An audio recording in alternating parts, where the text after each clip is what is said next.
Welcome to another exciting episode of Musa N Show. Here is what we have today. Sanibona, namuhla ngifisa sikhuluma indaba le yeyenzeka le eDRC. Ngizokhumbula ukuthi kuphuma amasosha la eSouth Africa ahamba ayolekelela kulempi ebikhona phakathi kwe-M23 ne-Eastern DRC. Okugcineke kudlula nemphefumulo yamasosha awu-14 wala eSouth Africa. Abasibikelanga ukuthi angamanga akalimele. Kodwa kuthiwa nje awashonile amasosha awu-14. Izolo-ke uMinister we-Defence Mama Angie Motshekga, isekela lakhe uGeneral Bantu Holomisa kanye no-Captain wamasosha bebe kwi-Portfolio Committee eParliament beyokhuluma ngalezi ndaba. Kunemibuzo bekufuneka bayiphendule esikwaziyo nesikulindele ukuthi namuhla funeka kubuye idumbu lezi zalabantu abawu-14 noma ke kuye kwaphakama imimoya emveni kokuba uMinister ethe lento leyo ukuthi kuvela abantu ku social media. Siyakhumbula ukuthi ama media companies amakhulu njengo SABC ayihambelile imindeni yabantu abashiwe izihlobo zabo nabantu abebezwakalisa ukunganami kahle kwabo. Then uMinister wathi cha leyo nto leyo ama fake account labantu abebekhala kwakwase kuphakamisa imimoya ke eParliament, kwaphakamisa imimoya kakhulu. Ngifisa uzwe nje uma ephendula usisi lo, angilazi igama la kodwa yena we-EFF uzwe ukuthi yena uphendule wathini after uMinister sethe hayi lento ama fake account ayikho lento leyo. Ngifisa nje uzwe ukuthi usisi utheni bese singena ke kwi-Portfolio Committee ukuthi bekukhulunywa kuthiwani izolo. Two ministers, the minister and the deputy minister failed to take the country into confidence, and they had this opportunity to do so. Instead, the minister took this platform and podium to protect and respond to things that shouldn't even concern her. That is up to the presidency spokesperson to respond on that. Her duty should have been to give the country answers as to when is this mission ending. As they are they have concluded it in Windhoek. Now give us a date and time. When is this mission ending? What type of mission is this that can't end, General? What type of mission is this that can't end? It's just continuous. You said you have seen the injured soldiers. And then you even reported here, you have seen the injured soldiers. Why is those soldiers not here back? If you have seen them, why are they not back in the country if they are so much injured? Why did we leave them there? Umbuzo nje obuzwayo la uhamba phambili ukuthi le mission, le peacekeeping mission eSouth Africa ethi SANDF ethi kuyo lapha ya eEastern DRC iphela nini kanti? Ujuthi bo iSouth Africa ihlela ukuthi buzizophela nini le peacekeeping mission bona abakhuluma ngayo. Okwesibili kuneyidumbu eziwu14 zabantu akusobe sekudeclare ukuthi badlulile emhlabeni. Uphekwe idumbu eziwu14 kukhona amasosha ekuthiwa alimele. Bonke lawo bantu labo babuya nini? Basahlaleleni wapha labalimele bahlaleleni eEastern DRC. Umbuzo ke lo obuzwayo la ukuthi lezo idumbu zabantu zihlaleleni zizobuya nini? Idumbu zabantu abadlulele ihlobo zabo phela funeka ibafihle. Okwesibili laba balimele angithi bathi bababonile labantu abalimele babuya nini? Umbuzo lo obuziwe ila ngithi iphakame khona imimoya ngoba uMinister uphendule nje. Futhi zokhumbula ukuthi la ku social media kuvelile abanye ogeneral bedlala igolf. Iyona lento ke esusa umsini noba lana kufuneka ukwazi ukuthi njengeminister nedeputy nizobenze njani? Yisiphi isinqumo enizosithatha ngabantu ukuthi kuthiwa kusempini kodwa bona babonakala beyodlala igolf? Kuthiwani kuleso simo?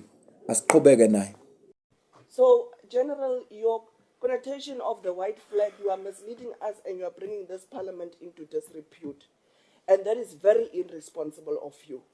For a person in this position, you don't take ourselves serious and our intelligence serious.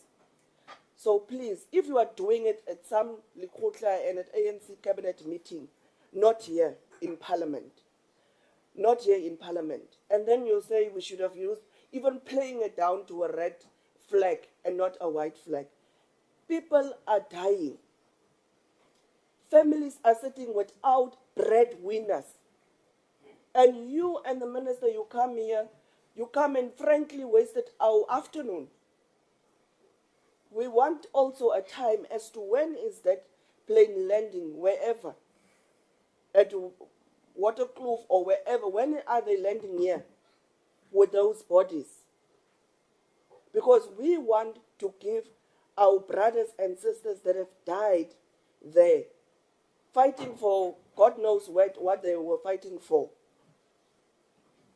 a dignified send-off. Kwababona ivideo babona amasosha ase-South Africa esephakamisa iflag elimhlophe. Manje uminister mayikhuluma okokuqala nabezindaba wathi iflag elimhlophe ngoba baku peacekeeping mission wayiphakamisa iflag elimhlophe khombisa ukuthi abalwi. Kodwa labathi cha asizona ingane. Nina nani khombisa ukuthi niya surrender. Futhi kukhona sizozwa masiqhubeka bangifuna ukuyihambela phambili ngifuna sizwe lembuzo ebibuzwe eParliament. Kodwa ngisho ukuthi njengoba uzwa lana ukuthi uminister uphendule wathini athi ngicapho nokugcina sesilo bese siqhubeka nabanye bese Parliament. And two, on the removal, because you didn't speak about any consequence management of even those generals that went and played golf. We're continuously seeing photos of people getting out of helicopters and all of those things. Putting the ministers displaying those populace from her office. And then she comes here and says those kids that cried over their parents that have died and the breadwinners that have died, it's fake accounts, they are making it up and all of those things. How can you make up crying for your parent that have perished? How can you make up tears that your parents won't ever be able to see you graduate, will never be able to see you married, will never be able to see their grandkids? How do you make up such emotion? So please, don't take us for granted. Don't take the country and our constituencies for granted. If you are doing it to each other there, don't involve us, don't include us. And I support the advocate, and it will come out maybe perhaps on Monday. We need an inquiry. People, heads need to roll. People need to take responsibility. It can't be business as usual and we are comfortably displaying our army and 14 people have perished. And it seemed to me that you still don't know how many is still likely to perish, because your answers here today haven't been satisfactory at all. And it's quite disappointing. Thank you, Chair.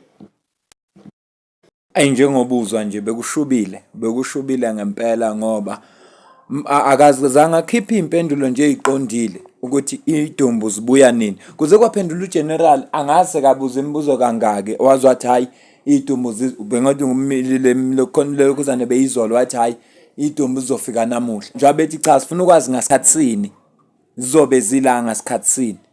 Nanokuthi lento isho uminister le ene bathi kuminister ungas undermine thina. Uma lento ujwayele ukuyenza le kweANC ungazoyenza la kithi la kuseParliament. So uyabona njengoba bethi kufanele kube ne inquiry kufanele la abantu bathathe responsibility. Lokho kukhombisa ngokusobala ukuthi umuntu electwe ukuthi akenze umsebenzi othize efuna azibambe iqini. Ngoba funeka azi ukuthi uzobuya azophendula kuma members aseParliament akuzobe kungekho mnandi. Funa wonke umuntu enze sure ukuthi umsebenzi wakhe awenzisise. Ngiyayithanda indlela ababuze ngayo. Asicaphune noma ababili embuzwe nje biuzizolo ebuza uminister bese ngizokuphawula kwakho. Thank you, Honourable Chair. If let's get this out of the way. The only person in this meeting who initially referred to the fact that this is a peacekeeping mission is the minister. Now, we all know it's not. The peacekeeping portion of the narrative that goes out is to appease the nation. What did the president order? He ordered to support and assist the government of the DRC in its effort to neutralize illegal armed groups and negative forces in the conflicted areas of the DRC, thereby ultimately restoring peace and security. Ultimately. The order is to go down, hunt down, kill and disarm these people. That's offensive. So I would like to know who advised the minister that this is a peacekeeping mission. And I suppose the president in signing this order was also advised the same. So I would like to know that in the light of our ill-preparedness for what we had to face in the DRC, no air support, no close air support, very limited logistical support, very limited medical support, and that's why we sit in this situation where we are today. So I would like to know, I would like to get some comment on the lack of our resources, our support that we have exposed our soldiers to in the DRC, and then also who advised the minister and the president that this is a peacekeeping mission, or did it arrive, did it grow somewhere, was born somewhere in a smoke-filled room? I don't know. I would like to get an answer. Aya ngokushuba inkulumo ngominister bengizocela ukuthi hayi ngicela ukuphuma kancane ngoba lemibuzo iya ngokuqonga iya ngokubanzima.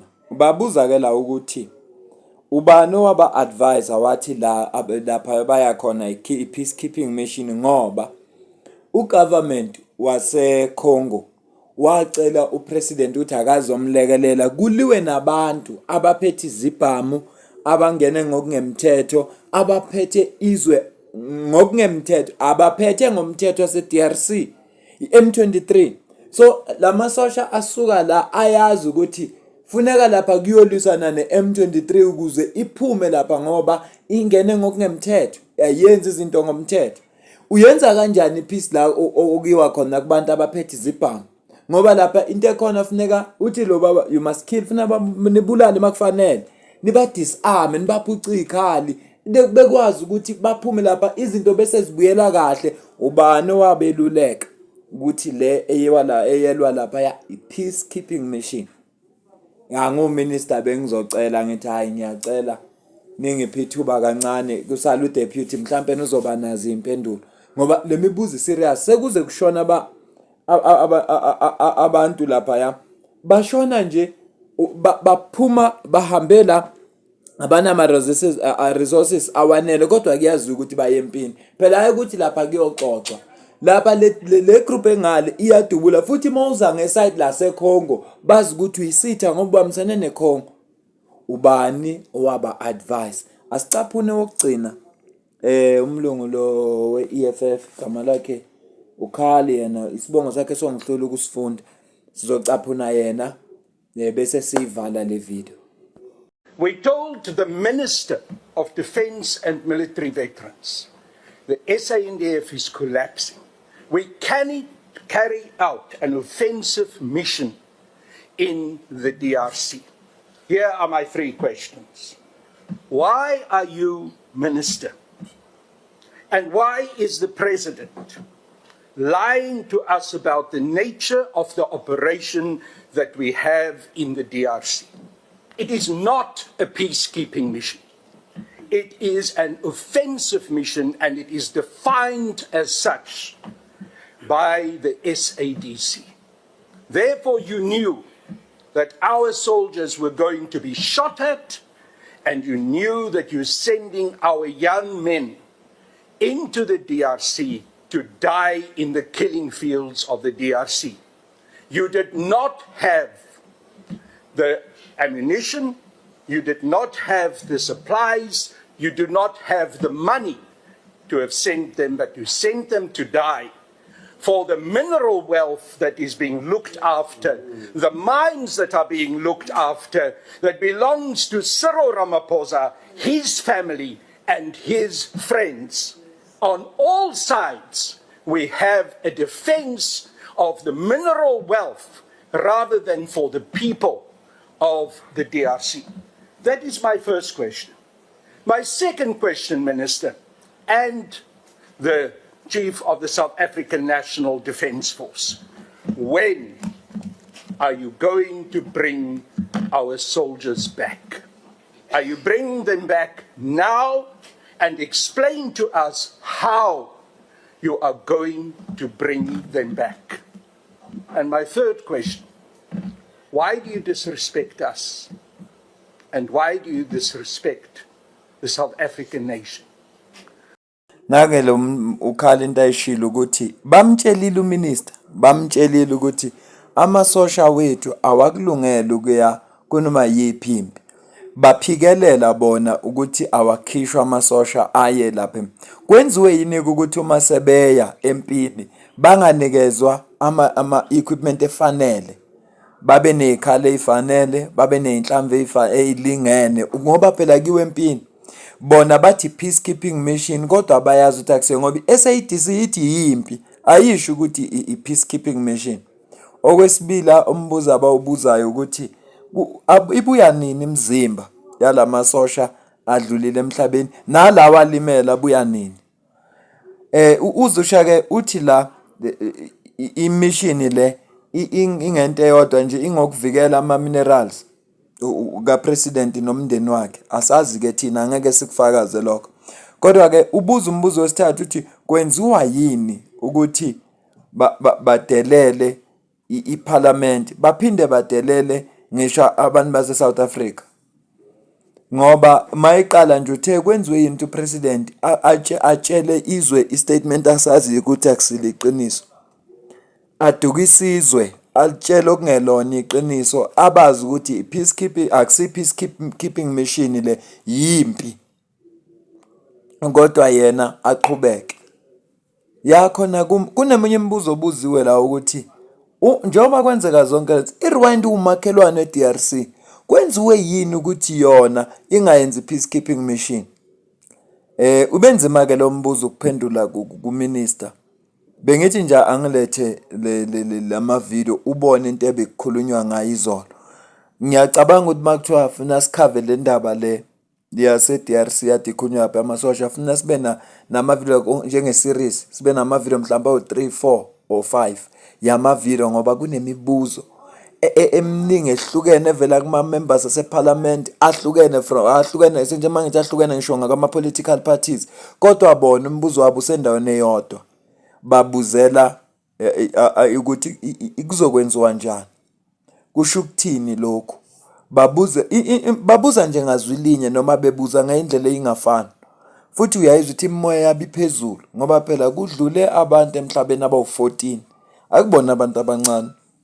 Akubona nje abantu abancane abantu abawu14. Abantu abawu14 abantu abaningi kabi abadlulile emhlabeni. Njengoba kubuza ukuthi kungani bengashonga iqiniso, bengakhulumanga iqiniso bethi peacekeeping mission bebebazi ukuthi yimpi. Kwenziwe yini? Nami ngiyazibuza ukuthi kazi South Africa yona izidela izincane ngokukhipha amasosha kazi izuzani yona?